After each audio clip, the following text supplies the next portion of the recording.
Some of the most feared Nazi war criminals weren't men at all. They weren't battle-hardened generals. They weren't shadowy SS officers hiding in bunkers.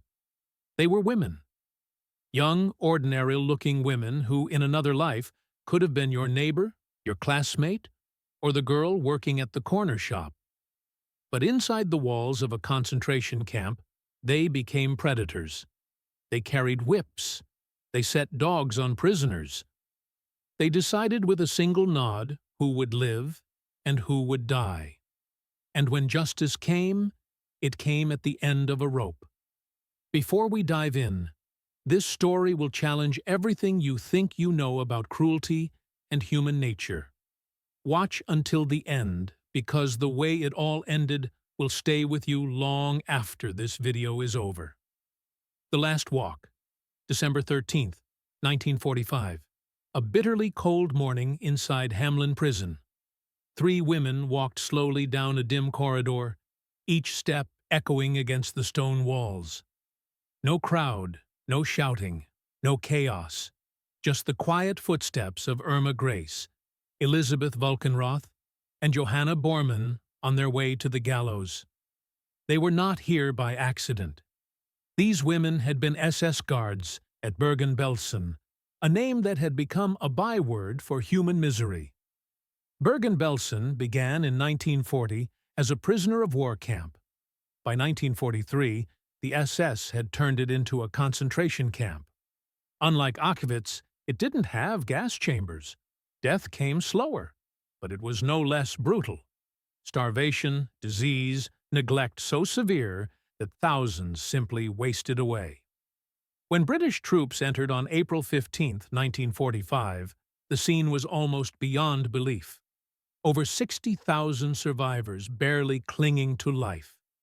More than 13,000 corpses, unburied, piled where they fell. The smell of death hung thick in the air. Soldiers later said it was one of the worst things they had ever seen.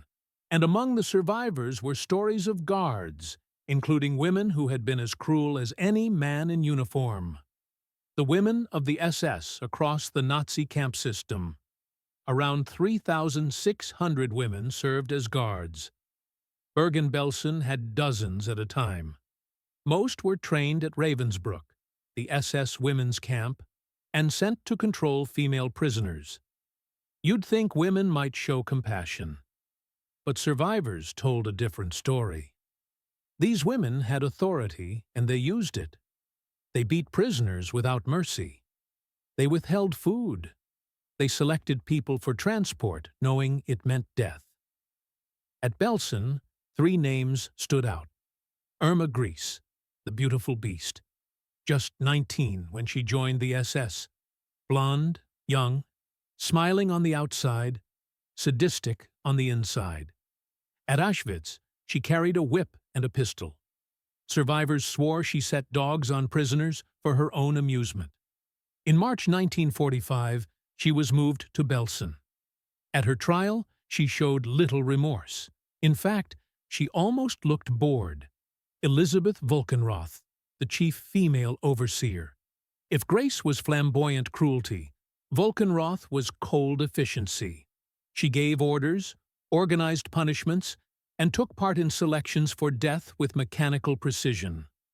Johanna Bormann, older than the rest, but equally feared, known as Wiesel, she unleashed her dogs on prisoners and beat them mercilessly. In court, she claimed she was just following orders. Witness after witness said otherwise. The Belsen trial. After liberation, the British acted quickly. The Belsen trial began in September 1945 in Lüneburg. 45 defendants, 16 of them women. The charges: war crimes and crimes against humanity. Survivors stood in the courtroom, their voices shaking, but their words clear. They spoke of prisoners collapsing under beatings, of food stolen from starving mouths, of guards laughing as people were led away to die. Irma Grese, just 21, sat in the dock with a cold stare. Volkenrath barely blinked. Bormann tried to play the part of a helpless old woman, but testimonies painted her as a predator. When the verdicts came, 11 people were sentenced to death, including all 3 women. The hangings at Hamelin, December 13, 1945. Britain's chief executioner, Albert Pierre Point, was ready. Irma Grese went first, just 22 years old. She stepped onto the scaffold, looked at Pierre Point, and said one word. "Schnell! Hurry!" Moments later, the trap door snapped open. Next came Elisabeth Volkenrath, silent, unflinching. Finally, Johanna Bormann. She panicked, crying out in fear, but the rope didn't care about fear. In less than 15 minutes, all 3 were dead. It was the largest mass hanging of female war criminals in British history. What it meant for survivors. It was justice, though no punishment could erase years of suffering. For the world, it was a shock. Many had believed women were naturally nurturing. But here were women who proved cruelty has no gender. The press went wild. Irma Grese became the Belsen witch, her youth and beauty making the horror even more striking. The Allies sent a clear message. It didn't matter if you were a man or woman. If you committed atrocities, you would face justice. The legacy. Not all female guards were executed. Some served time and eventually returned to civilian life. But the shadow of Bergen-Belsen never faded. Historians still debate how these women from ordinary backgrounds could embrace such cruelty. Was it ideology, fear, or something darker lying dormant until it was unleashed? The question that lingers. The hangings at Hamelin closed one chapter of the war, but opened another. A chapter about human nature itself. Evil doesn't wear a single face.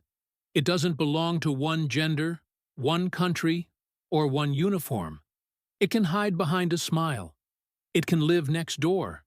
And under the right conditions, it can be anyone. So ask yourself, if you were living in that time under that system, surrounded by fear, would you have resisted or would you have followed orders? If you found this story chilling, don't let it end here. Hit the like button to show you want more. Share this story so others can uncover the truths that time tried to bury. And if you want more gripping tales from the dark corners of history, subscribe and turn on the bell icon because trust me, the next story will make this one look tame.